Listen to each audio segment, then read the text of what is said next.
What's up, locals? It's Mike and Kenzie coming to you live from the 775. Now, before we get into this episode, we have one small request. Please be sure to like and subscribe wherever you watch or listen. Now, let's get into it.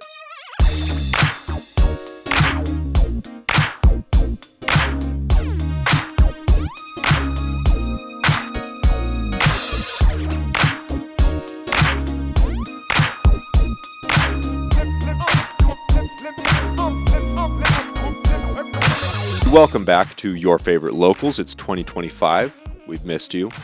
Now I have a very important announcement. Oh, God. Mackenzie Allen Mertz. I love you. I want to spend the rest of my life with you. Oh, it's happening. I want to have such a hard time starting a podcast with you that we have to resort to crazy antics. Would you do me the honor of marrying me? Yes, 1,000 times yes. All right. Now you can put this back on. Okay, thank you. And with that, we are engaged.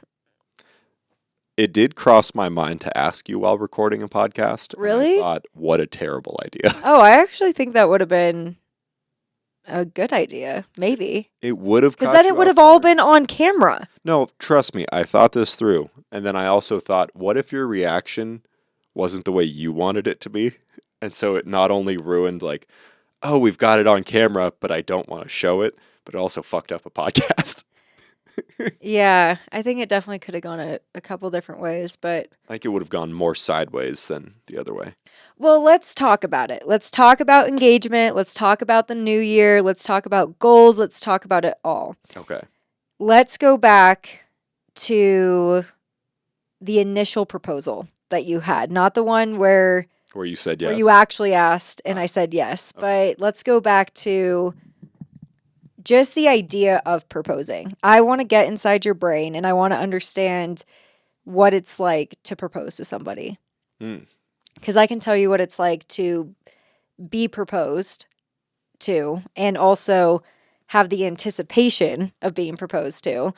But let's just go back to the beginning. So tell me, like, from just the moment that you wanted to propose to me. Like, what was that like? When was that?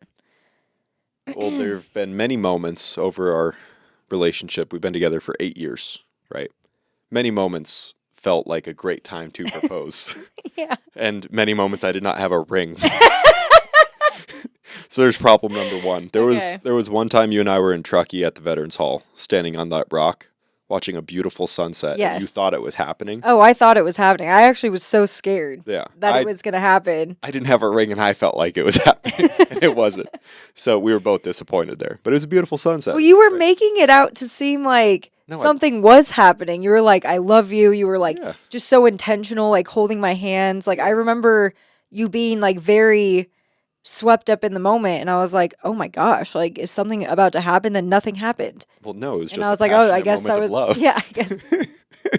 I guess we have those without rings too. Okay. Yeah. So those moments have spotted up throughout our relationship, especially in the last 2 years, I would say. I think that when I first got the ring, I was trying to plan this extravagant adventure. That's what came to mind. And then I started running through like the numbers, the reality of it. And I was like, okay, do you want to know what like my ideal vision was? Because you would have seen it coming a mile away.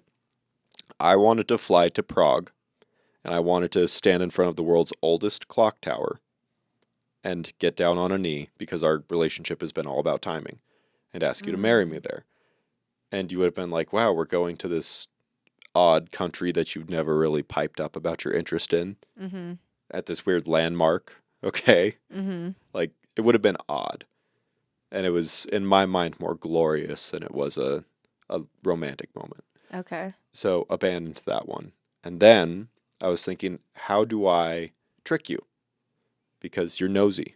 You're very nosy. You smell bullshit coming a mile away. I can't lie to you. I struggle to do that. And so there have been times where you'll sense something and we have this unspoken, like, are you doing it right now? You're doing it, aren't you? And when we were riding motorcycles around Lake Tahoe, I thought, wow, what a great time to propose over Emerald Bay. and get an awesome shot in the background. And I immediately spoiled it that morning because I was like, would it be gay if I brought a tripod? Yeah, let's take the people back to that exact moment because we just got bikes, motorcycles. This is what, October or November? This is September, I'm pretty sure. I didn't get a bike till October. Oh, well then it must have been October. Wow, it was that late? Yeah. That we went on the motorcycles? Yes, that was a very poor decision. Yeah, just bringing people to the moment. We had decided to go around the lake, do a lake lap on the motorcycles, just us two. This is kind of a big deal to do, one for me and for both of us, because we had never been on the motorcycle for that long of a period of time. It probably would have been, it was like 7 or 8 hours that we were on the bikes. I mean, intermittently. Because you're stopping, you're stopping. But the lake itself, it's not necessarily like, it's not that big, but it's just, you're going slow. And it just takes a while to get around the lake.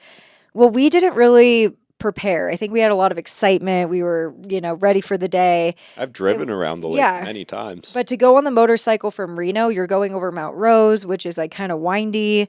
And then you're going around. It just was like a big deal. It was a big deal. And so that morning,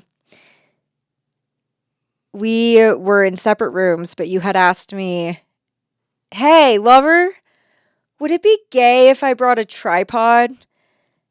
And I remember literally thinking, like, I'm staring off into space, and I'm like, and I could feel that you could feel me, like, my energy be like, okay, I know exactly what he's doing. Yeah. And I'm like, no. No, both of us in that moment, I knew I fucked up. Yeah. You knew exactly what I was doing. And from that point on, the day was like, we're going to have so much fun. We're going to ride around the lake. I'm acting weird. Things are very obvious. Yes, I'm anticipating it all day. And every stop that we had, I'm anticipating. Yeah. And we probably had like 6 or 7 stops. At least. Yeah. And we rode over Emerald Bay, which is where I thought would be the great place to do it. With a bunch of traffic behind us. And there was like one spot that I pulled over and was like, oh, this would be good. There's a bunch of traffic. Then another car pulled in behind us, and I was like, fuck, these goddamn tourists. They're ruining it for the locals. So I was like, let's mount up. Let's find another spot. This view isn't that good. And it's this weird cat and mouse game of like, we're both pretending that we don't know I'm trying to propose. Yeah. And then your phone died. And so, or like, yes, your phone had like really low battery because we had to use my phone for the last place that we stopped. That's right. In Tahoe City. In Tahoe City. And it was a beautiful spot. And I was like, okay, this is the moment. It's happening. And I'm exhausted already from the day. Like we had just been riding for like 6 hours at that point. And I'm tired. I need food. I need hydration, caffeine to make the ride back from Tahoe City to Reno. And so we stop at this spot that literally had an amazing view, and it's all on my phone. It's all on my camera. Like 2 spots that is documented. And didn't happen there. It didn't happen there, but it was like the perfect moment. It started like sprinkling with rain. It was like an epic view of Tahoe. Our bikes are in it. We're both in it. You start taking off your gloves. Like I'm literally thinking it's about to happen. Oh no, I was also thinking that too. Like, something stopped you. Like what was that moment? You were just like, it's not the right moment. Yeah. In my head and in my heart, I was like, I want this so badly, but I am forcing it. You know it. This is a beautiful moment, but it's not the moment. It's not the right one. I knew that in my heart. I knew that in my head. I was going back to my bike and I'm taking my gloves off. Like my palms are sweaty. I'm thinking about the words I'm going to say. And I'm like, this isn't it. I don't want to fuck this up. And it's already pretty fucked up. It's been a long day. I missed the real opportunity in my mind of like, this would have been great. And I like sent the signals out way too early. You already knew what was going on. So then we ride all the way to Truckee. And at that point you're like, no, I need a break. We've been riding all day. I've been waiting all day. Are you going to propose to me? And I was like, then I cried because I was so frustrated and upset. And do you remember asking me like, well, why don't you just do it? Yeah, I was like, right is here. it in your pocket? And you're like, yeah. And I'm like, why don't you just ask me? Like, well, no. What a terrible way to get proposed to. I know. I was Like, half kidding, to be honest. But you seemed kind of serious. You're like, I could tell. I think I more just wanted to see the ring at that point. Probably. I was just like, come on, Oh, give it to me. I thought it was a sweeter. You could tell I was like a wounded animal, and you're like, well, do you just want to? I'll take you out of your misery right here. Just rip the No. Band-Aid off. No. Well, I'm glad I didn't propose because that would have really. It wouldn't have been a sweet story. I don't think it would have been like, oh my gosh, oh. Yeah. So now, going through all of like the proposal stuff, were you telling people about when you were going to propose, like actually propose to me? Like, did you tell I anyone told your about older the brother about the bike ride. I Okay. told him this is the day, and then that got botched, and I had floated the idea to my mom. I had told a handful of people, like, multiple ideas, not plans, because everybody seems to want to be in the know. And like, oh, I knew this was coming. Everybody feels really good saying that. Mhm. But no one was in on, this is my plan, this is what I'm doing. for the actual proposal? Correct. Okay. People heard ideas. People probably took ideas as plans, but I didn't structure these things. Were the ideas the proposal? Like, did you say, I'm going to ask her when we cut down a Christmas tree? No. Okay. So no one knew about that. No one knew about that. Only Okay. I did. It's just, it's interesting to me because people do love to like say that they were in the know. And part of me is like, why? Mhm. Like, why do you feel like this moment is about us? Like, why do you feel the need to be like, I knew this was coming? When I'm like, no, I knew this was coming. I knew the proposal was coming. I think we all knew the proposal was coming. Yeah. But the exact moment, that's the part where I'm confused. I'm like, so you knew exactly when he was going to ask me cutting down a Christmas tree? Like, that's the moment that you knew? Because I don't even think he knew until. If someone like, told you they knew, they are a liar. Right. That's what I'm saying. So, But it's just interesting that people like to feel very involved. And I think it's just because they love you. Yeah. They want to be part of a very monumental moment in your life. I love totally you so get much it. that I want to take over this moment Yes. and make it part of me too. Yeah. So that, I don't know, the proposal, I loved the way that it went. I did. thought we yeah, had me too. a beautiful day. We went snowboarding at Heavenly. It was awesome. It was like, hey, we need to go cut down a Christmas tree. I was very intentional about making sure that the date was not my birthday because I had asked you to be my girlfriend on my birthday, and that was our anniversary. It still is technically, but gets in the way. Mm-hmm. We've got my birthday, our anniversary, and Thanksgiving just mishmashed together. Yeah. And it really takes away the joy of each moment I know. and waters it down into this like family involvement. That's bullshit. I hate it. It takes it away from like, this is mine. Holiday birthday. It's the worst. Holiday birthdays are tough. Yeah. So, little fun fact, don't have sex and get pregnant around Valentine's Day so that you don't have a kid when I am born, late November. Oh, interesting. Okay. If you do the math, it's about 9 months apart, almost to the day. So, pretty rude. But let's talk about the actual moment. Back So to the beauty of it, yes. we had a great day snowboarding. Mhm. We went to North Star, day 1 of the season for us. And It was North Star. I thought it was Heavenly. You're right. And yeah, because we went to go cut down in Truckee. Yep. And we had planned to cut down a Christmas tree for a couple weeks. Like, we had already planned to do that. We wanted to make that a tradition because the year before we had gone to Home Depot. But the 2 years before that, we had cut down a Christmas tree in Truckee. Or maybe it was 3 years. No, it was Every year. just last year, like, I guess the year prior, because it's 2025. So, when we first moved to Reno, we made the mistake of going and getting a Christmas tree at Home Depot. Prior to that, we would go cut one down in Truckee. For the past 3 years. Yeah. Okay. That's what I thought. Yeah. But I think the Home Depot experience just really traumatized me. Well, it's a really cute tradition, and Home Depot isn't. I know. Anyway, so we cut down the Christmas tree in Truckee. And it was funny because the original place that we went to was Boca, but there was no trees. It was barren. And you were like, this is just not the place. Yeah. And I think we were both like a little tired from snowboarding. It started to like get around sunset, but we decided to go from Boca to Alder Creek. And it's 50, almost like you're going towards Sierraville. 89. Oh, sorry, 89. Yep. Like you're going towards Sierraville, but we pulled over on one of those trails Yep. that was over there. Yeah, take a fire road. Yeah. Yeah. And we park, we start walking down this trail, and the trail has like this hillside. And I remember you saying, like, oh, let's go down the hill. And I'm literally thinking, there's a bunch of great Christmas trees right here, like right on the trail. Like, why do we need to go walk down the hill to cut down a tree just to like huck it back up the hill? Like, I'm not going to do that.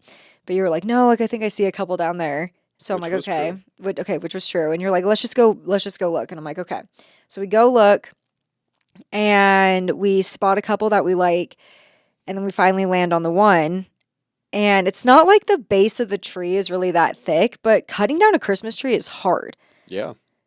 Yeah, it takes a lot out of you. Like So it really much so that does. you're winded. And when you want to ask the love of your life to marry you, you need a couple minutes to catch your breath so that you can say it with love and not like, I love you.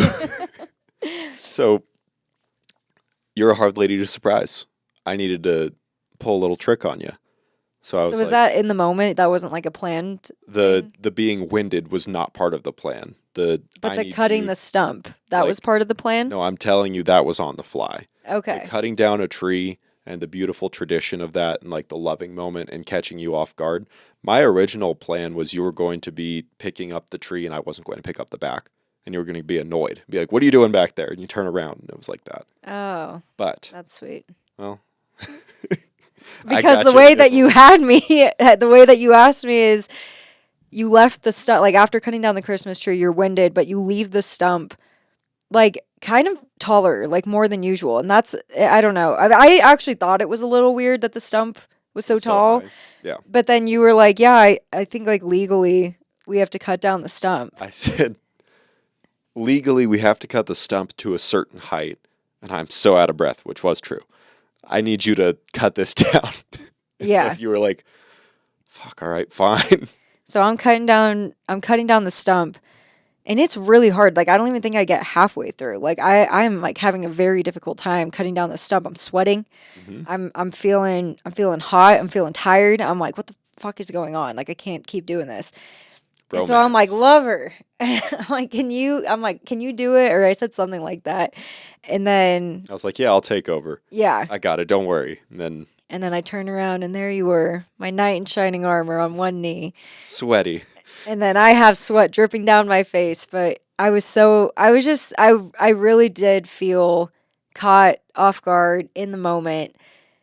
And even before, like when you said, oh, let's go down here to cut a Christmas tree, and like when we were in the middle of the forest, I did have the thought of, oh, it would be like, this would be really beautiful if he proposed. But it wasn't like an inkling feeling of He's going to do it. Because I really did think you were going to ask me on like a snowboarding trip like this year, Mm-hmm. which was great that you were like trying to plan something, because I really thought that was going to happen. But I honestly think that I couldn't have asked for it to be better, because one, Truckee is just such a special place. Like we kind of grew up in Truckee. Like moved in together. yeah, like that's what I'm talking about. Not grew up as in like got raised there, but I'm life stage. like life stage, like we adulted in Truckee. We moved in together, paying our own bills, like Being bad bitches. yeah, like just starting our life together was in Truckee. And I always imagined that I would get proposed in Truckee because of that reason. Like it just means, that place means so much to me. But also just to be asked in the middle of the forest in our snowboard gear. Like it was just, while the sunset was happening, like it was just us. It was so quiet. Like literally nobody else was there except for the car that drove by, that they just picked up their Christmas tree, and I yell, "We're engaged!" And they're like, took a second to respond, "Woo!" Yeah, the lady was probably like, "What?" Yeah, I don't think she like heard me right away. But anyway, I don't think that it could have been a more perfect moment than I that think moment. so. Yeah, it was intimate. It was Yeah. just us, and that's something that was like very important to me because I see all these like big proposal. You get the whole family involved, which is great if that's your style, Hmm. but that is not my style. It's you and I. It's our relationship. It's between us.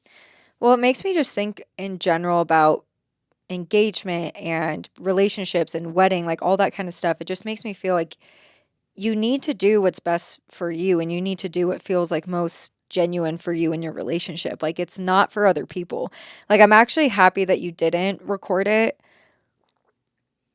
because it did feel just like I was in the moment and it was present. Yeah. It was just a present moment between both you and I. And it just felt very special. Like no one else is going to see that. It's just a memory now that you and I are always going to have together. And that feels more special to me. Yeah, it's not digitally mastered where you Yeah. can look back at it, watch it a million times, and feel like you're reliving it. It's that one time, That one time, that one memory, that one moment.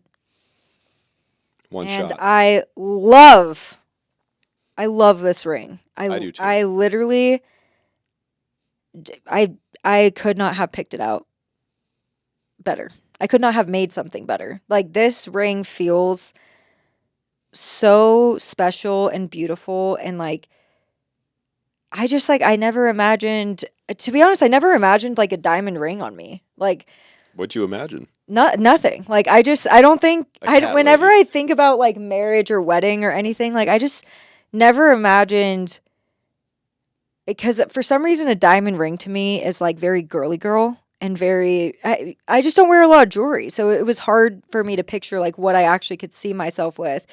And I think it's better that I wasn't really part of the ring process because you got to put yourself into the ring Yeah. and make it really custom and special. So take us through the custom ring making, Okay. because I think that is a very unique thing to do. Now that I'm thinking about it, I really do think it is. A lot of people just go to a store and they just buy a ring. Like you took Right. so much time and energy to make something unique. It's a one of one. It is, and I'm stoked about it. So, I shopped around for months and looked at different jewelers. I put down a couple deposits because what you do is you can throw like $200 at a lot of jewelers if you want to customize a ring, Mm-hmm. and they'll produce a certain number of like renderings for you. And I wasn't thrilled about how one, like, I'm not going to name names, but one specific jeweler in Sacramento just didn't hit the mark for me. It was close of like what I was talking about, but the communication wasn't there. It took way too long. And I was like, I'm going to be throwing a lot of money at you. Yeah. I want a good experience as a customer. And then our friend, shout out Will and Elizabeth, Will went to Bluestone Jewelers in Truckee. And I thought, what a great way to support a local business. He had an absolutely amazing review of their customer service. They were very discreet. They'll text you from different numbers, which I loved. So like I forget the owner's name and I feel bad, but shout out to Bluestone Jewelers. I think it's Alex. He was like, is it okay if we email you, text you, call you? And I was like, yes, but you can only call me during work hours and I need a heads up of some sort. And so we went back and forth. I came in with a drawing of what I envisioned. And he literally made 3 different versions of that. And we finally like got down to the one that's on your finger today, which is absolutely beautiful. But they were great. They coached me through kind of what I was looking for too. Mm-hmm. Because originally I went in thinking I wanted an emerald cut ring and came out with a radiant emerald. And I love that cut more. I think it's far more brilliant and beautiful. And it just pops. But it's got a hidden halo on the bottom. It's set in white gold, so it really magnifies the brilliance. And it's offset with marquise and rounds along the band, and it's creating a faux twist. And really the purpose behind that, as I've told you, is it's our 2 paths. We've had a lot of stop and go in our relationship from being long distance and then being together and long distance again. And just it seems like we're not always at the same stage of life. Mm-hmm. But we come back together into this beautiful moment in the middle. And then there's this little supporting love circle around us from family and friends and everybody else that's really made this work and be so special. So I thought it was a beautiful visual tribute to us, and I love it. I think it's a one of one. It's very unique. And now that they have that in their catalog, it would not surprise me if somebody else saw that and went, I want it. Mm-hmm. I love it. And the meaning behind it is very, very special. And there's a lot of intention to it. And it's just perfect. Like, again, I don't think I could have picked out something better. Yeah. Like, Well, I love that I honestly was not part of the process. I also didn't really even look at rings. Like, about a year ago, I just looked at the shapes of, like, what I would want. And I knew I wanted like an emerald cut shape, but you I'm like the so, yeah, I like the rectangle, but I love that you made it a radiant cut. Yeah. Like that, when I saw it, I'm like, oh my gosh, this is the sparkliest thing. Well, it's so dynamic and like, what is the word? You got me one for Christmas. A kaleidoscope. Kaleidoscope, yeah. Yeah. Like it's kaleidoscopic. It's multidimensional. It's beautiful. Yeah, I love it. Yeah. And it's a nice looking rock. Looks good on your finger. Yeah. It just is, it's beautiful. I can't stop staring at it. Yeah. It looks so good. And then just for funsies, I don't know, we did this recently, but we started looking at engagement rings on Facebook Marketplace. And just for fun. oh my God. First of all, don't buy an engagement ring on Facebook Marketplace. There's bad juju attached to that. Because somebody said no. Mm-hmm. The amount of people that are like, oh, just trying to get my money back, and then charging way more than they paid for that ring. No fucking way. Yeah, there's no way. Yeah. And there's so many of them. It's kind of crazy, actually. Well, we started looking, I think, around or after Christmas. Mm-hmm. And you got to think about how many people were like, oh, this is the moment. And then, you know, And you then see a lot of breakups are probably happening. How brutal is that to go through buying a ring, spending thousands of dollars, your hard-earned cash, and your lady says not only no, but and no we're done. more of you. Yeah, and We're no at two more. different places. You want marriage, I want out. Ugh, Yeah. Horrifying. it is horrible. But also some of the rings people are buying. What the fuck? Like, Well, there was like the Disney ring that we saw. yeah. It's really funny. Yeah. That's, you know what?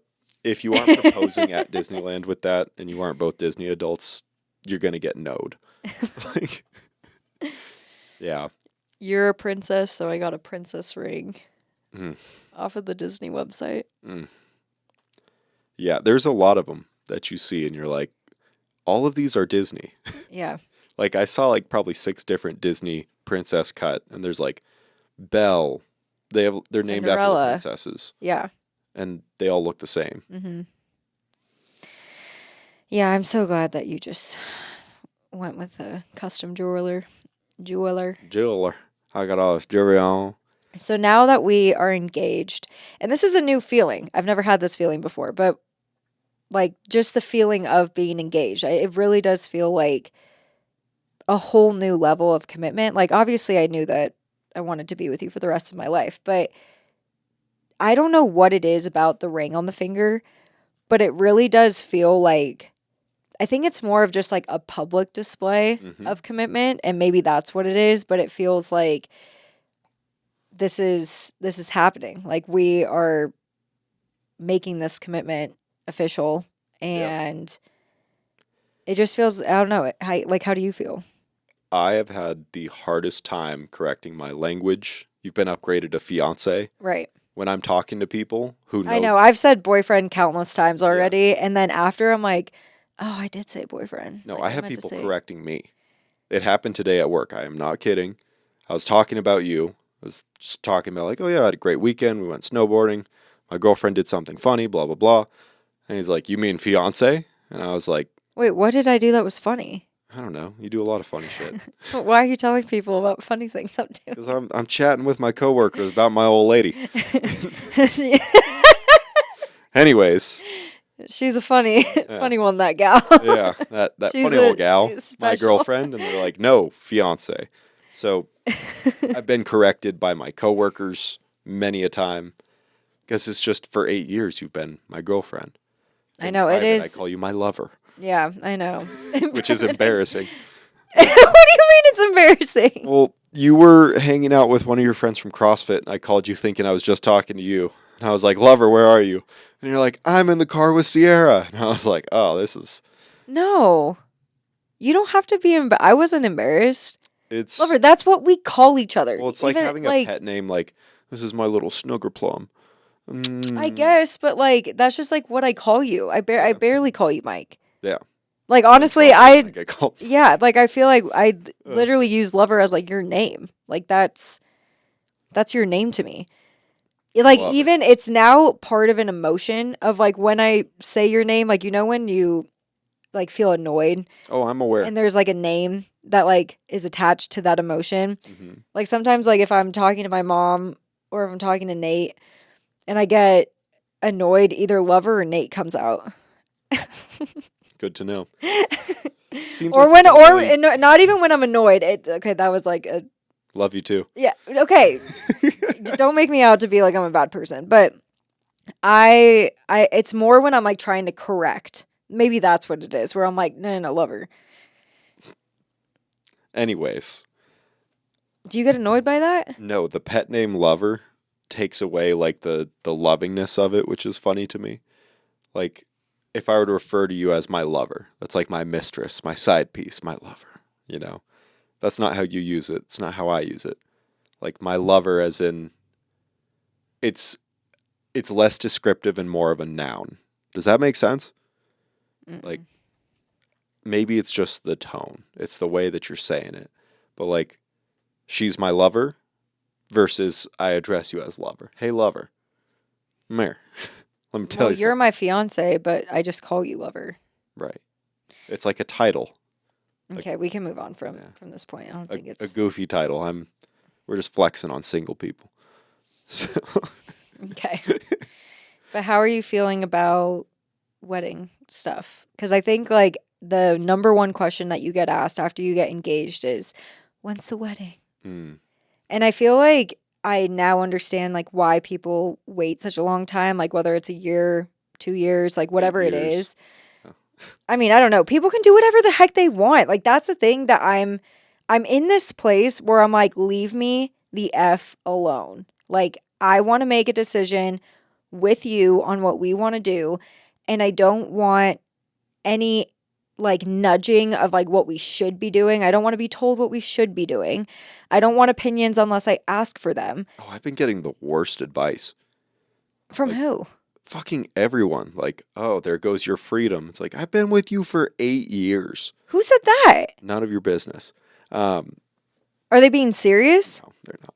Okay. I can't even keep a straight face talking about it. But there's a lot of stupid advice. Like, oh man, now you got to start talking about kids. And it's like, we haven't even been married yet. Like, I don't like the kids question. It's too much pressure. It's unnecessary. It's like, there's a ring on that finger, but there is no paper signed. Okay? This is still at will employment. I don't know. It's so, like, there's just so many expectations around it. Mm-hmm. Everybody feels like there's a way to do it. Everyone has an opinion about it. Yeah, but everyone does it, like, in such different ways. Like, that's... Yeah. I feel like we're now in an age and in like a generation where the generation before us, even though we are millennial, but we're like the end of millennial. I feel like millennial generation did whatever the fuck they wanted to do. If they got eloped, they got eloped. Mm-hmm. If they wanted a small wedding, they got a small wedding. If they want a big wedding, they got a big wedding. If they want an international wedding, they had an international wedding. Like, I feel like that generation was the generation to really like push the boundaries. The wedding envelope. Yes. Yeah. Like I feel like they went outside of the traditional ceremony, and now there's like a ton of different ways to have a wedding and a courthouse. Like I just feel like because of the age of the internet, like you can find a way to have your wedding however you want. Mm-hmm. So yeah, I think the main thing for me is the pushiness and the opinions that I don't appreciate, and everyone feels like entitled to have an opinion on it. Yeah. Which I'm like, can you just be happy that we are engaged? And we like, I'm at the point where it's like, I will tell you what I want, and I will tell you where it is and when it is, if I want you to be there at this point. If you're gonna keep saying opinions and sharing shit with me, I may not even want you there. We may just elope. Or else. Like that's just how I feel. I might sound bitchy saying it, but I really don't care. Yeah. Because it's okay. it just makes me feel like this is our moment and I want to be selfish. Yeah. Well, it's us getting married. Everybody has an opinion about what they would want for their wedding. Like we've been to 2 weddings last year, right? That I'm counting. Beautiful ceremonies. And while you're going through that, you also think like, oh, I would do this differently as a critique. Now, as a, humble person, you keep that inside. You don't share that with other people and think, whatever you're doing, I have a better idea. Right. You shut up, you go, this is what I would do differently. And it's like, you move on. Yeah, but it's like you would do differently because you're the one getting married. Like if you're Right. not the one getting married, if you're already married, like you had a chance to do all the things that you're suggesting to me right now. Like Yeah. and if you're not planning to get married yet, then shut up. Yeah. Like it doesn't matter. I don't know. I'm just starting to understand this world. And I have a lot of coworkers that are like, oh my gosh, like the wedding planning has been so stressful. And I'm like, I don't want it to be stressful. Like that's a situation of like that I have loathed. Like I haven't wanted to do a wedding because I haven't wanted to deal with like all the stress of everything. All the different dynamics of like who to invite and like who we want there Right. and what we want to do. Like it just, and I'm sure we'll have more to share on this process. Oh, yeah. But as of right now, I just want to enjoy the moment. I just want to celebrate with you. Like we haven't even had a proper date yet. We haven't had. We ain't at a proper date. We haven't had a proper date, and we haven't freaking cheersed to our engagement because because we've been sober. Because why have we been alcohol. sober? Because one of us is. Oh my God. Anyways, no, you're not. Thank No, God. I'm Knock not on pregnant. wood. I'm not ready for that. No. No, there's just so many opinions. There's so many people that want to like chime in. And I think And they love you. Yeah. They care about you. Too They much. want to feel involved, and I They love me too understand that. much. Yeah, but it's like we are going to do what we want to do. And we are being selfish, and yes, you took that's the it. words from my mouth. You ripped them right off my tongue. Selfish. It's about us. Yeah. Like if you want to be a part of it, you get to, because we said so. Your opinions mean nothing here. You're in La La Land if you think I must listen to you about how we plan our wedding. Yes. Our unification. Yeah. So, anyways, all that aside, 12/1/24, we're engaged. You're my fiance. No idea when a wedding is because life is a little too stressful right now to accurately think about a timeline. But I have one in mind. So. Yeah. Well, more to come on that. But getting into our next topic, we are engaged. There's a lot of things going on in 2025, but I think I have had this like new wave of energy to like really go after my goals and commit to them. Yeah. And I honestly think like it wasn't even because of the new year. It honestly started when we decided to commit to 3 months of not drinking alcohol. And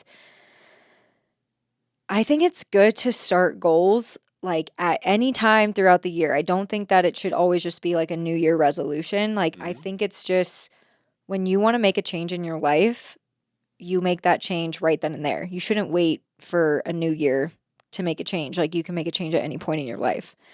Right. It's kind of stupid to like look at a specific date and because the calendar end is there, you're like, a fresh start. It's time to go. Yeah. I support people doing it. Totally. I think it's great to like push yourself to achieve something. And if that's like what gives you that motivation, good, but like have some steps to follow through and finish it. Yeah. Like let's reflect on 2024, right? You set some goals in 24. I did. And How'd it I achieved some of them and then I didn't achieve others. Okay. Well, tell me about your achievements. What'd you hit that you set out to do in 2024? So at the beginning of the year, I wanted to participate in a CrossFit competition. And there was like a couple different ones that were going on throughout the year, but I did the one in September, which was called the Unknown. And I really just wanted to push myself and do it because one, I have been doing CrossFit now for, gosh, has it been 3.5 years? Yeah. Yeah, 3.5 years. But at the time, it was like 2.5 years when I decided to do a CrossFit competition. And I felt like I had really grown in my skill sets. And I was like, I just want to push myself because I know that a competition is different than just working out at the gym. Like a Right. competition is you're training for it, you're eating right. And like it's hard. Like you're doing 3 or 4 workouts in a day. And if it's like a 2-day competition, it's the next day. I decided to do the unknown with my 2 gal friends from CrossFit at Elite, Sierra and Kayla. And that was the hardest I have physically pushed myself ever. It was, I think it was 4 or 5 workouts. 5. It was 5 You did workouts. 5 in a day because you guys didn't get kicked out because you had won.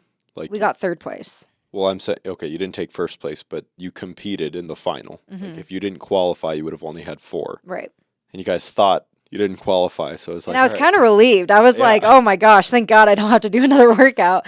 And then we got into the 5th one, and I'm like, oh, The look on all of your faces was like, God damn it. well, because you're so tired. Like, Yeah. you're exhausted. And it's not like you can really eat. I didn't even want to eat food. I just needed to rest. Like, I was on the verge of tears. I was like, I don't want to do another one. Like, my body does not want to put itself through because these workouts, you couldn't really train for them because it's called the unknown. Mhm. So you didn't know about the workouts until like 20 minutes before the next heat. Yeah. And You just have to be fit enough to do them well. exactly. You just had to be well-rounded. Like you knew what some of the movements could have been. And so you're training for that kind of stuff. But I mean, these workouts we could not have prepared for, honestly. Mhm. Like there were some things that we didn't even really do in class. So, yeah, I'm so proud of myself that I pushed myself physically. Even throughout that day, I did not know what to expect. I was just excited that I was kind of checking off something that I was really scared to do, which was a competition. And I achieved it. We got 3rd place, Yeah. which I was stoked on. Yeah. And you guys also finished faster than anyone else, which seemed like everybody who was a spectator was like, did they just get first? We would have, I think, gotten first, but it was the the first heat that we had. There was no way to prepare for it. You had to front squat. That was the communication. It was a breakdown. communication error. Yeah. But you had to front squat, but you couldn't, like, your 2 other people had to be They had to load the weight. had to load the weight and also be the, what do you put the barbell on? Squat rack. Like the squat rack, yeah. So anyway, there was this miscommunication error, and one of our teammates did not like qualify for that round, and it whatever. But I really do think we would have won first if it wasn't for that. Yeah. Because we were so good in every single workout after that. Yeah, you guys We were fast. smoked people, Yeah. and it was very impressive to watch. Yeah, that was just the one that we really messed up on. But All right, so 2024, you did a CrossFit comp. Did you ever consider why you did it? Like, what was the purpose? because it scared me. Mm-hmm. And I've watched CrossFit comps and people look like they're dying. Like they don't look like they're having fun. Right. And No one is visually. Yeah, and it was something where like I didn't want to do it because I was like, oh, I'm not fit enough, I'm not strong enough to do this. And I just didn't think I could do any of the movements in there. And so signing up for that, it was just like a reminder that I can do anything that I put my mind to. Mm-hmm. That's what CrossFit has been for me. It's just been a whole new perspective on life and really pushing myself when I don't want to. So, Nice. yeah, that was one of the achievements that I had. And then the other one was committing to 3 months, which we're now in our 3rd month of not drinking alcohol, but committing to 3 months of not drinking. 2024 was probably my most sober year Yeah. because we took a month off earlier in the year. Mm-hmm. Plus, I stopped drinking before Halloween. So I missed out on Halloween, all of like football preseason, Thanksgiving, my birthday, Christmas, New Year's. It's going to be your birthday as well. And then we get to celebrate our engagement with tying on a nice espresso martini, good glass of wine, a delicious steak. Yeah. No, I'm very excited. I love alcohol. I didn't think I did. I'm an alcoholic. I need it. No, it's cool. I think that's a good goal. We'll talk more about it once we've crossed the line, but like I question why I'm doing it other than in support of your goal. You're the one that brought this up to me. Yeah. I've been wanting to do 3 months of that, but you're the one that brought it up to me saying that you felt spiritually Yeah. that you I was called were called to do this. Right. And there's a reason for it. And I actually think that this could not have been better timing I agree. to not drink with everything that's been going on. So, what are the goals that you achieved this year? All right. So, I set some goals. I failed at some goals. And I didn't consider the why behind some of the goals that I failed at. I made it a goal to have a six-pack. Nope. Let me tell you something. I've thought about it, and it's not a lack of discipline. It's not laziness. I know that I'm capable. I don't think the suffering is worth the vanity. I don't think that I am willing to cut out sweets and alcohol for an extended period of time, plus exercise, just so I can have my little sexy muscles pop out. Because the moment that I go back to my old ways, they disappear again. Mm-hmm. And that seems like such a waste of sacrifice to look hot for like a couple weeks and then go, check, and then go back to eating ice cream. I'd rather enjoy my ice cream. So, goodbye six-pack. Maybe if I'm treating my body well in the summer, we'll see something pop out a little bit more. But I'm not going to have washboard abs. I don't care to. I set some pretty ambitious comedy goals, at least in my mind. I wanted to hit more than 50 mics, which I did. I wanted to perform in different cities, which I did. I wanted to get paid and do a show. Did that. I hosted, which did not go very well, but I did it. Mm-hmm. And I developed 10 minutes of material. And in 1 year, I've noticed a lot of growth. I've finally started to Get in your groove. Get a groove, say things that are funny, and not just like swing for whatever I can. So that's good. I'm getting some stage presence. I'm getting there. But it was exciting to build all of that artistically. I'm very, very proud of you because I have seen all the hard work that you've put into this year, and you did set really lofty goals to do within a year, and you had achieved most of them by like 6 months. Yeah. And that to me was like, honestly, it just seems like literally whatever, like if you have a goal in mind, you can make it happen. Like I think it's just writing it down and keeping it in your forefront daily, and then because that it's going to help you make decisions every single day that are going to get you closer to that goal. There was something else that really helped, and I had set very specific deadlines with like a clear, I should have accomplished the following by this timeline. And I forget where I heard it, but somebody was talking about if you talk about a goal, like I want to be, a professional stand-up comic in 12 months. That's like saying I want to be in the NFL and I've never played football. Mm-hmm. Like, okay, stop smoking crack, be realistic. Right. Like you can go hard, but are you going to make it to the NFL in a year? Unless you're a freak, no, it's not going to happen. So it was creating like a very clear pathway of like, okay, by the 6-month mark, I should have hit 30 mics. I should have 5 minutes of material. That's halfway to my 12-month goal. Right. Am I going to get booked on a paid spot yet? Probably not. I got to work my way up to that. Right before the 6-month mark, I got it. And I was like, oh, cool. I got it a few more times this past year. And it's just gotten better, I feel like. But all that to say, there has been tremendous failure to accomplish all of those. None of it was like crushing every single night, most of it was bombing every single time. And like, you would ask me, oh, how'd it go tonight? And I would just, yep. Every time you come back through that door and I hear it went okay, my heart would just sink, and I'm like, what the fuck are you doing? Yeah. Well, when you bomb, you wonder the same thing. You're like, what am I doing? Am I lying to myself and I'm delusional? Smoochie has. He's sleeping with his toy in his In mouth. his mouth. Yeah, that's really cute.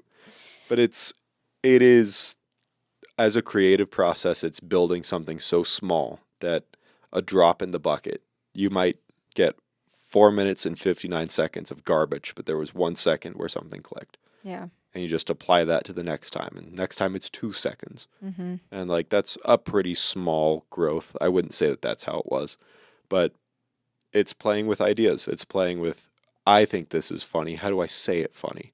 How do other people find it funny? Oh, I'm just making a point. Mm-hmm. Like, this isn't a joke. This is an observation. Literally what you're doing is something that I honestly, well, I'm not going to say that I can't do it, but I just don't think that I would be able to fail as much as you have and come out like stronger. No, seriously. Like you are putting yourself out there and being so vulnerable and literally putting your creativity on the line. Mm-hmm.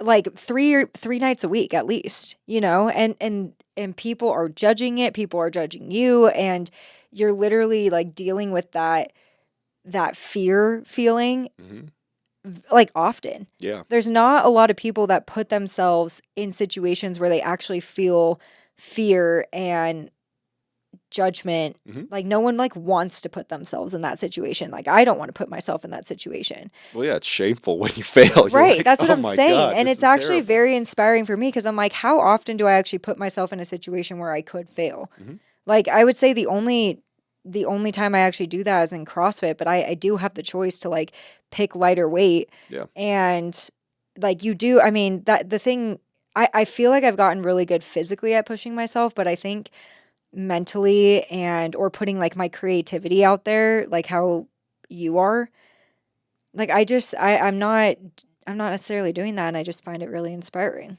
Well, thank you. You're doing it right now. Even though it's a conversation, it's a podcast, it's creativity. You're putting yourself out there in front of people. I put my foot in my mouth and fuck up my words a lot. Like, that's just part of it. Yeah. The beautiful aspect of all of that, as scary as that sounds, right? To put yourself out there and people are evaluating you creatively, that is normal. And nobody really gives enough of a shit about what you're doing because we're too focused on ourselves. Yeah. That even if you perform horrendously, like people aren't going to remember that. Yeah. Unless like, you do something terrible and then people really remember it. And they're like, oh God, that guy. Which there are a couple of those guys floating around. But if you genuinely like show up, you're trying to get better, you care about it. Like that's what the nerves are. That's what I've realized with dealing with like, oh, there's failure and stress and fear around some of these things. It's not necessarily fear, it's excitement because you want it to go well. And it's the most rewarding feeling when you do it and you're like, wow, I made people laugh, like from something that I thought of and thought was funny and presented in a way that worked. And it's also made me way more critical when people are trying to be funny, which is good and bad, but like, well, it's just the world that you're in. It's your reality of what you're choosing to focus on right now. So when other people are doing it and they're failing at it, it's probably because when you fail at it, it makes you feel that insecurity because you notice you only focus on things that you're focusing on with yourself. So when you see it with other people and it bothers you, that's why, is because it somehow is like a mirror, like showing you what bothers you about yourself or whatever it is. Or you see something that you love and truly are passionate about, and you see somebody like putting their dick in it. And you're just like, come on, man. Like, that's Don't sacred ruin to it. me. Yeah. This is holy to me, and you're just throwing it around like a piece of trash. Yeah. I think for me, some of the reasons why I didn't achieve other goals, like the skill set of the muscle up, like I did set that out to be a goal at the beginning of the year in CrossFit, and I just never really took the time to program and do it. And it literally is what? Didn't you hit it? The muscle up? Yeah. I hit it with a band. Okay. But I'm talking about like doing it just all by myself. Yeah. So I have set that goal again this year that I want to do a muscle up, but I now have like a lot more intention behind it. And it's like in the forefront of like, I want to do that this year. And even if like, I think that's the thing too, is there's a lot of pressure about, oh, I need to do it in my daily routine. And I think like when you're incorporating something in your daily routine, like that takes a lot of discipline, which, you know, if you have, like, that's great. Like, I think for me, that's what I'm trying to incorporate is just like, what are little things that I can do every day that are achievable and realistic? Yeah. Being consistent is Yeah. the biggest part of that. Oh, consistency in general for me. That was something that I feel like I was all over the place last year. And whether it was like training to do a muscle up, like I did the CrossFit competition, that's fine. I'm glad that I got to do that. But there were just other goals that I almost like forgot about because I didn't write it down. It wasn't in the forefront. And I think that's the difference this year for me is, or just now, is I have it written down. It's something that I will be able to kind of visualize and see every day and just make decisions that are going to get me closer to achieving that goal. But even with the podcast, like I felt, you know, I had even goals with the podcast of getting 500 followers on Instagram. And I think the reason why I didn't achieve certain things, and this is something I'm reading about in my book, You Are a Badass by Jen Sincero, plugging it because my goal is also to read 2 books a month, which that might be a little bit lofty, but we'll see how it goes. But she's really bringing it to the forefront for me on what stops me from achieving my goals. And it's kind of like a motivational self-help book, but one of the things that she talks about is like, what are the stories that you're telling yourself that give you the false reward that are like keeping you in place? And one of the stories that was giving me a false reward was telling myself,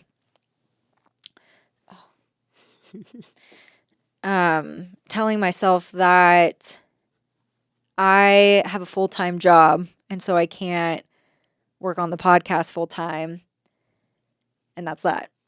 And so that story gave me the false reward of like not putting the pressure on myself to actually do this podcast consistently and stay on top of it and work on it, like put all my energy that I can towards it because it is something that I love and that I'm passionate about. And we've met a lot of cool people over the last year by doing it. People that I would have never probably talked to just normally, you know? And it's something that truly just brings me a lot of joy doing. Like the editing, the behind the scenes, putting it out on social, like just putting a creation out there is really rewarding for me. And I want to continue doing it. And so that false reward is that one, it takes off the pressure of actually putting energy towards it.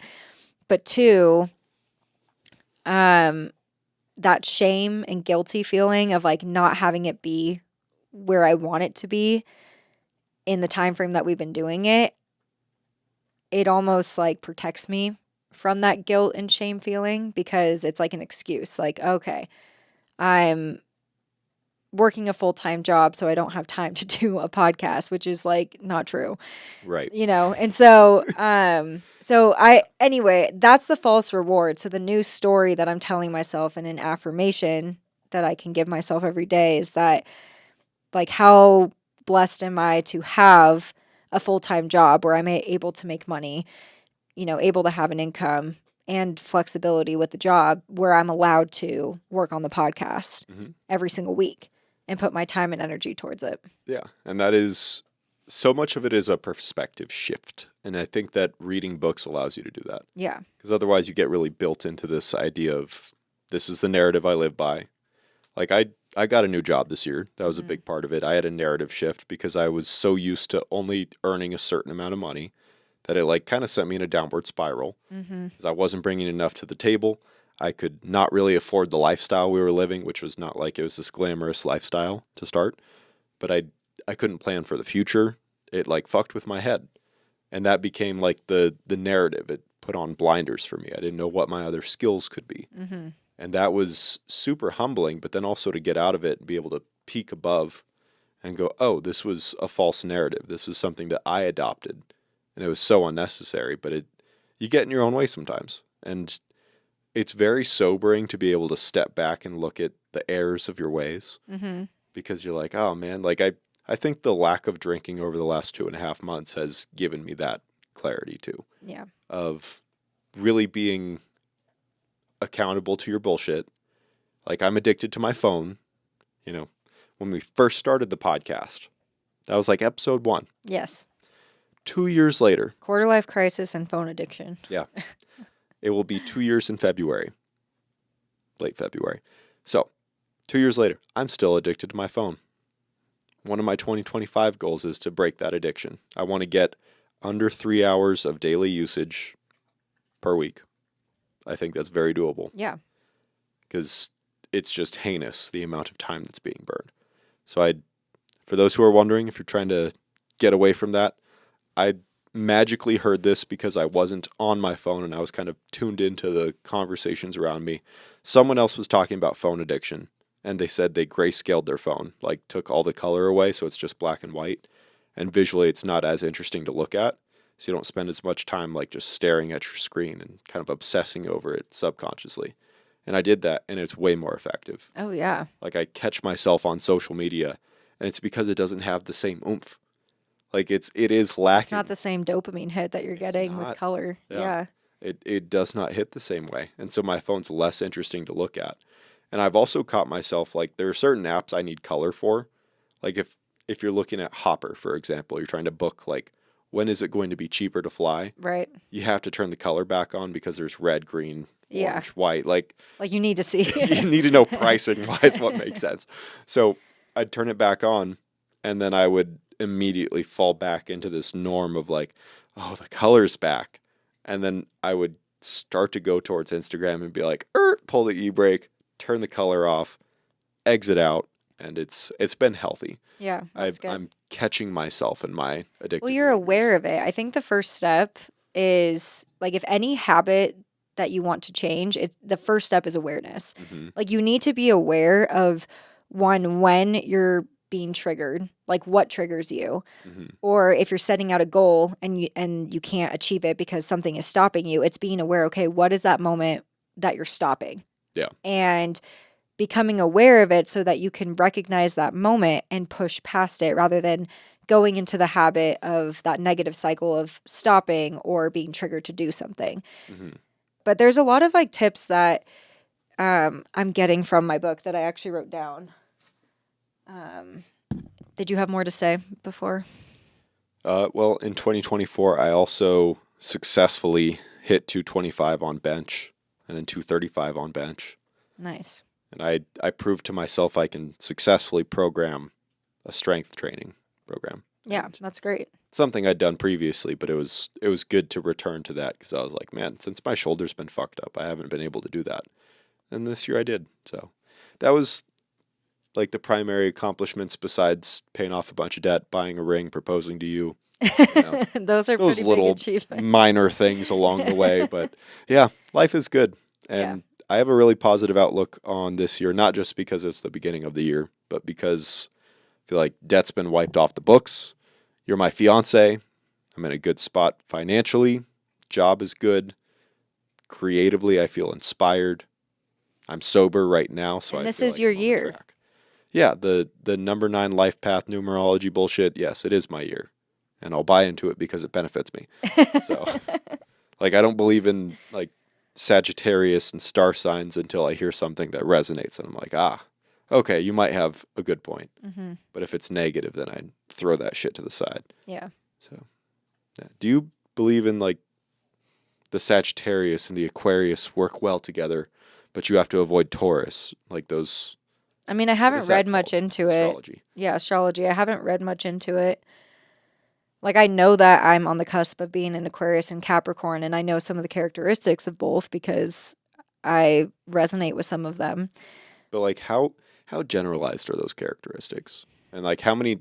I don't know. We would need to like look at a side by side to see if any of them overlap. But I feel like for the most part, when I do read about other signs and then I I find out that somebody is that sign, I'm like, whoa, that makes sense. I'm like, you're definitely not an Aquarius. Like for the astrology signs to really make sense, if they could be like, okay, if you were born on June 16th and you're a raging bitch and you love green tea ice cream and your middle name is Candace, like that's very specific. Right. Okay, then I would buy that. But because it's like you love adventure and you don't like when people tell you what to do and you need to have a sense of control. It's like this is agreeable to most people, I think. Like that's where I'm like, I smell bullshit here because it seems like you can just kind of drop complimentary things that boost your ego. You're like, yeah, I am adventurous, even though I haven't really left the house and I've been on my phone all day. But yeah, I love adventure, like because you want to be that way. Yeah. You know, that's why I don't buy into those. Yeah, it's a good perspective to have. I definitely think I resonate with both some of the Capricorn and Aquarius thing, like how? like personality types. There's this one thing that I read about a Capricorn, and it was that they don't forgive easily, and that is not on any other sign. Yeah, And except for Sagittarius. no, it's not. That you don't forgive easily? Yep. Are you sure? You want to look it up? Just look up, does Sagittarius forgive easily? And let's see what the answer is. Because I'm willing to bet it says something about Sagittarius holding a grudge. Yes, Sagittariuses are known for forgiving easily. Oh, well, I forgive you. All right. So anyway, back to what I was saying. That's what a Capricorn is. And I never like thought about that of myself, but I've noticed in a lot of friendships that I have no longer relations with. Mhm. I think it's because in the moment I couldn't forgive, and then for years I felt that way. And then I was able to like now like I've moved on and I'm able to forgive, and if I were to see them, like there's no like hard feelings, like it's whatever. But I think at the time when I read that I was like, "Oh shit, that's definitely me." And then with an Aquarius, it's more about the like what is that word? Philanthropy. Philanthropy. Philanthropist? Is that a word? So picture Phil, like Philip, Yeah. and thropy. Philanthropy. Right, but like a Philanthropist. thir- Somebody who's philanthropic. Yes, Okay. that is like an Aquarius, like someone who's just very free-spirited, someone who's very like people focused, like I feel like I resonate with that more too on the I'm an Aquarius. asparagus and a Capri Sun. Okay, anyway, it doesn't matter. I don't really look into it. It doesn't really matter. What I was going to say though is just kind of like wrapping up goals. I read online, and I'm sure that this is everywhere on the internet, but 25% of people actually stay committed to their resolutions after 30 days, according to Columbia University. Mm. So I just thought that was an interesting statistic because it's so low. Yeah. Well, And I don't want to be a statistic. I don't want to be in that, that high percentage number of people that can't commit to their goals. The thing is I know I can commit. Like, you know how you don't want to be a statistic? yeah. Well, you're still going to be a statistic on the other side, too. You can't get away from being a statistic. That's true. Anyway, all I was trying to say is that I don't want to be in the 25, or sorry, I don't want to be in the, I want to be in the 25%. Gosh. So this is why I can't talk about numbers. I want to be successful. I want to be able to commit to my goals. I also want to have the grace for myself when I can't achieve it in the time frame that I want to. But the book that I'm reading has just like 4 concepts that I just have really like helped me kind of shift my perspective as of late. And I just thought it might be helpful to share on the podcast. So 1, your reality is your perception. And so, like I was saying before, like becoming aware of the stories that you're telling yourself, these old stories that are really not serving you anymore. Mm-hmm. What are the false rewards that these stories are giving you? And become aware of how that actually makes you feel. And you can switch that by looking at the false rewards and creating a more powerful story that encourages you to actually achieve what you're setting out to achieve. And it can also be an affirmation. Like you can make it however you want, but change the narrative. You have control to change the narrative of your own story. And there's a fun rhyme in case you forget it. Your reality is your mentality. Yeah. All right. Number 2. Notice where you stop. So this, like I was talking about earlier, like when you are being triggered to look at your phone. To take pause. Yeah. I gotcha. Notice what is like inhibiting you from achieving your goal. Is it when you get really uncomfortable? Is it when you have to go talk to people? Is it when you have to ask for help? Like, what is that point that stops you and makes you fall back into that old habit that is not serving you anymore? Can I answer that? Yeah. I notice that when I feel overwhelmed in any circumstance, it could be work, it could be socially, I feel overwhelmed. Mm-hmm. I want to eliminate that feeling by completely distracting myself, making that feeling even worse. Mm-hmm. That is always the outcome. Yeah. Is I'm going to avoid whatever is in my way. If I just get this done, I will be less overwhelmed. But by sidelining that altogether, I am way more overwhelmed after the fact. And it's like this cycle to break, which is why I go on my phone. It's like, oh man, I got a lot of shit to do. Let me just procrastinate real quick. Yeah. It's terrible. It's better for it to be done than to procrastinate.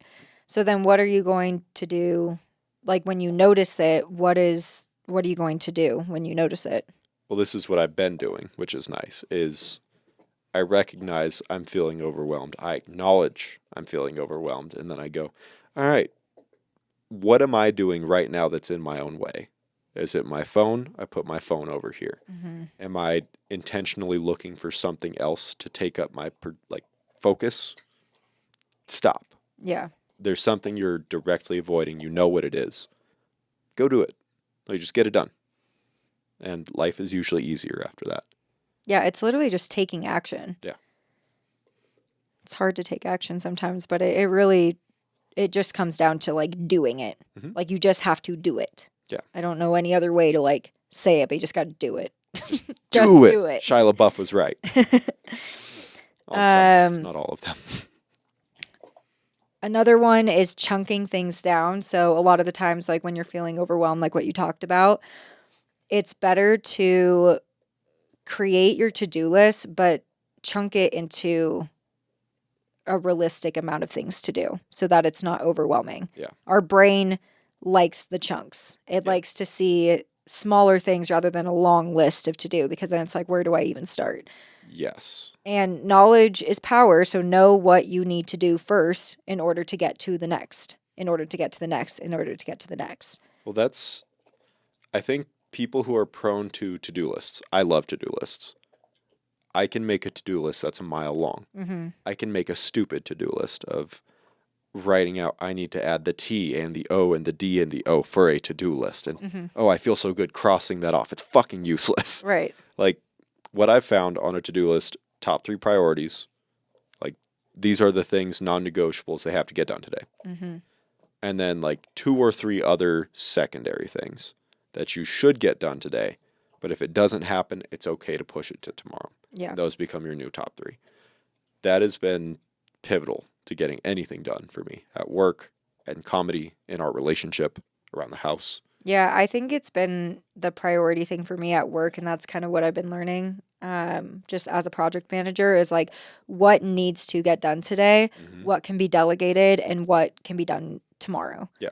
And having done that, it's just made like my entire perception on like what I'm doing on the day-to-day just so much more realistic and achievable, and like I feel confident in myself. I feel confident in the role. And I think just even it's like even the same thing when you're at like for me at CrossFit, if I'm going to achieve a movement, I can't just like get into it and start doing. Like I have to start with baby movements. Like what can I do over the next couple weeks that's going to make me stronger for the 3rd and 4th week that I start working on this. And so it's chunking it out. Oh, Maverick, don't look at me like that. You're so cute. You're so cute. He just wants attention. And then the last thing that I thought was important is watch your mouth. Oops. Got a sailor mouth, my bad. This one was, it's something that I've known, but just to read it was very enlightening for me. Well, can you elaborate? Yes. When you say watch your mouth. Watch your mouth. Watch how you talk about your time. Okay. Stop saying how busy you are, because there is always time. There's always time. And the moment that you start saying that you don't have time, you are not respecting your time. Mm-hmm.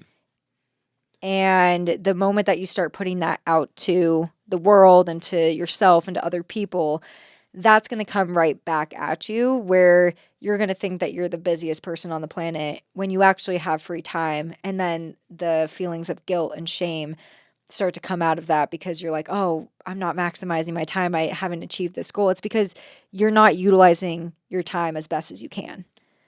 If you ever want to offend somebody very easily, tell them they have time to do something.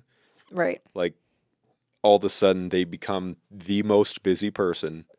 They're like, you don't know my schedule. You don't know what I go through. Yeah. Like, and you're right, I don't. But you probably do have free time to like actually get something done. Well, it's how bad do you want to achieve your goal? Like for me, Mm-hmm. I know that I have a lot of time. And I know that like probably when you become a parent, like your time just gets zapped. Like there becomes less time for you. And Unless you neglect your child. yeah, I mean, there's always things that come into sacrifice. But but what I'm saying is you can always find the time. And maybe it's not ideal for you to like, stay up late to work on something or wake up early to go work out, but there's always time to do it. And I think for me, like that's because like I know if any kind of life circumstance happens where I become like I'm taking on more responsibility, I still want to have things that I'm prioritizing. If I can't achieve my goals now, how the fuck am I going to achieve them when I'm like way busier and have more responsibility to take care of? A fun way to think about doing shit when you don't want to. Have you ever taken care of somebody who's really sick? Or a child who can't take care of themselves? Or an animal like Maverick? That's an example. Okay. Right? Yeah. You will do things for them that they won't do for themselves, either because they don't know how to, or they know they should, but they won't. Right. Most people won't do that for themselves, and they don't think about it that way. But when you externalize it to an animal, it's so much easier to like, I need to exercise my dog. I need to feed him, at the same time every day, the same amount of food. And if I give him more exercise, he'll lose weight. Mm-hmm. But why can't I lose weight? Why is it so hard? It's so complex. It's not. Yeah. Like when we externalize it, it's so much easier to care for something else. And if you were to externalize how you care for yourself, it would be so much easier to be able to like, this is what you should be doing. Mm-hmm. I feel like that's what's been working for me. It's like, how can I look at Mike as not me, but as a third person? And if I was Mike's, guardian and caretaker, what would I tell him to do? Okay, well, you need to exercise every day. You need to get your stress out. Don't be so distracted. Be more present.